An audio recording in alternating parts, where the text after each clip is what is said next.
Hello everyone. In this lecture I'm just going to go through what I call the journey of an importer. Okay, so some of you guys out there are going, okay, so what is all this importing? What's it all about? What's the procedure?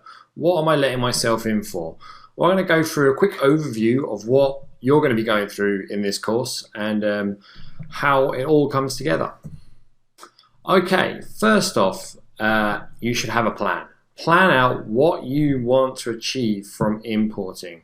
Now, this can be quite a wide spectrum. I have friends who have two products that are really sell amazingly well. They literally just get those products in, they send them to a fulfillment center, and those products are shipped from the fulfillment center, and they make, I think it's like £10 per sale profit.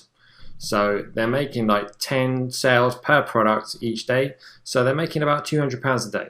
That is what, like £5,000 a month, and that's all they want. That's great for them. That keeps their business as hands off as they possibly can, and still gets them a really great wage or living as well. So they can go off and travel and do whatever they want to do, and they're not tied to like multiple emails and a whole ton of stuff coming in and out all the time. They're really just like check their inventories, check their emails once a day, and then they can go and do what they want. Or on the complete other side of the spectrum, I have other friends who have business interests and products and all sorts going on all over the place all the time, and they live, eat, breathe the business. So have a plan of what you want to achieve and where you want to go, and set goals for how you're going to get there. That's the best way to start. I'm not a big fan of business plans. I think that's something for banks. Just as long as you have a plan or a timeline or a mind map or a whiteboard with big capital letters of where you want to be in 12 months time or 24 months time or something like that, that's your plan, that's what you're working towards, and you can go and get that without a doubt. Okay, our next phase is product research, probably the most important phase of the whole procedure. Product research is essential when you're starting out, because you need to find a product that's selling and selling well, and that can be put onto a marketplace and sold very quickly or pretty quickly. This is done through a whole technique that I use for product research, and I'll be showing you how to do that. We use third-party websites and software that helps us get the data and the metrics down, so we're able to see what products are moving extremely quickly on eBay and Amazon. Once we've got that data, we can then narrow it down and find products that we know that once we get them shipped over, we can put them on the marketplace and they'll sell quickly. Gone. And then we know that we can make money quickly and get started quicker. It's all about getting going, getting that money going, getting a continuous revenue going through your bank account, and basically building your confidence in this game. Okay, the next phase is looking for suppliers. Now, primarily we're going to do this with Alibaba. Alibaba, I don't see a point of looking anywhere else really. Alibaba is the main man, and we'll go there. Alibaba provides you with a whole array of filters and that you can use to break down factories to their reputation. They have ratings on there like gold supplier. It shows how long they've been a gold supplier. So a factory that has gold supplier status has had to reach a certain criteria of good service, and you can see some factories have had it for like 10 plus years, so they are obviously of good reputation with Alibaba. Also, there's other things. Alibaba will go to factories and do on-site checks and make sure these guys are legitimate. There's a whole load of array of other things that you can use to make sure that your supplier that you're looking to do business with is reputable, and you need to do this. Researching suppliers is very important. Okay, the next thing is to make contact with your supplier and request a sample of your product. Okay, getting samples is a fine art. It's a lot of fun. It can be a good old haggle and a bit of a hustle there.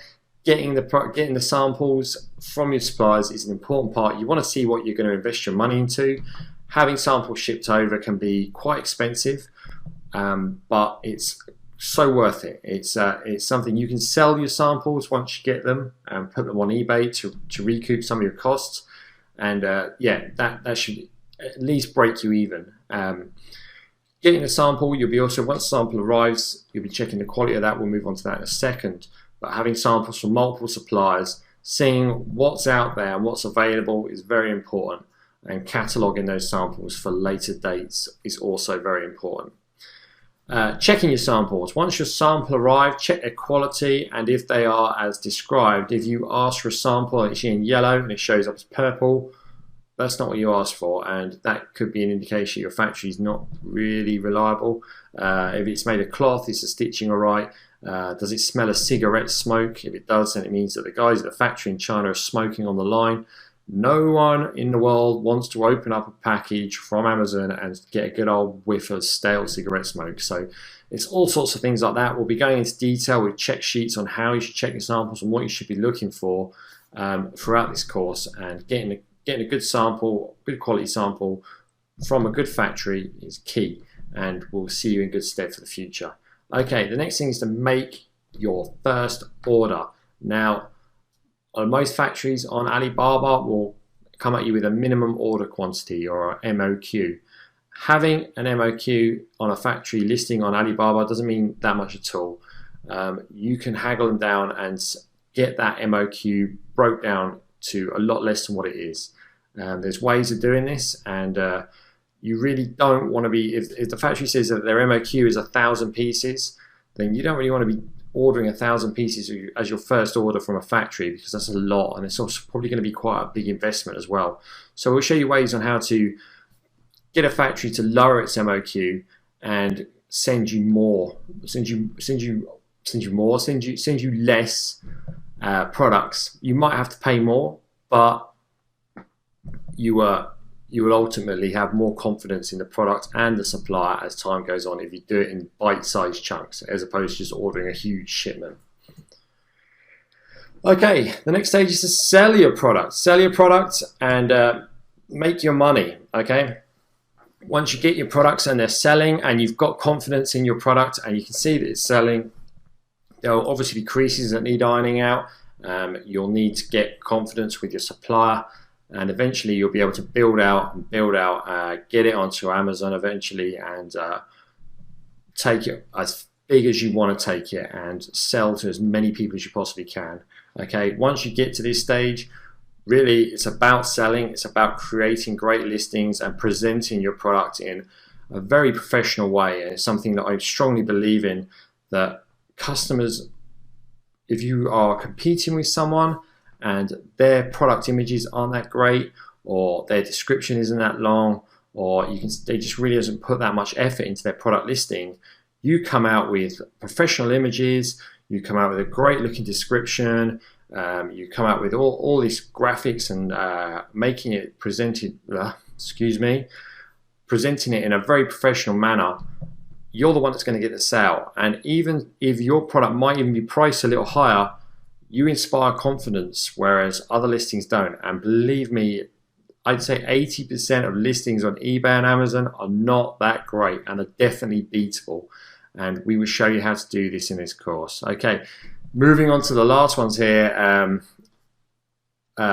Listing your company on the stock exchange like NASDAQ, and your investor or your co-founder, you'll be able to sell your shares on NASDAQ and make millions and millions of pounds. Sounds far-fetched, but when you're selling your product, which in 5 or 6 different countries, then how is that far-fetched? You're going to have an audience of tens of millions of people, and you already know that your product's a hot seller. So these sort of things, yes, they're in the horizon, but they are a reality, and they're always things you should aim for if you want them. If it's part of your plan, your initial plan, then go get it. Go get it. You can do it.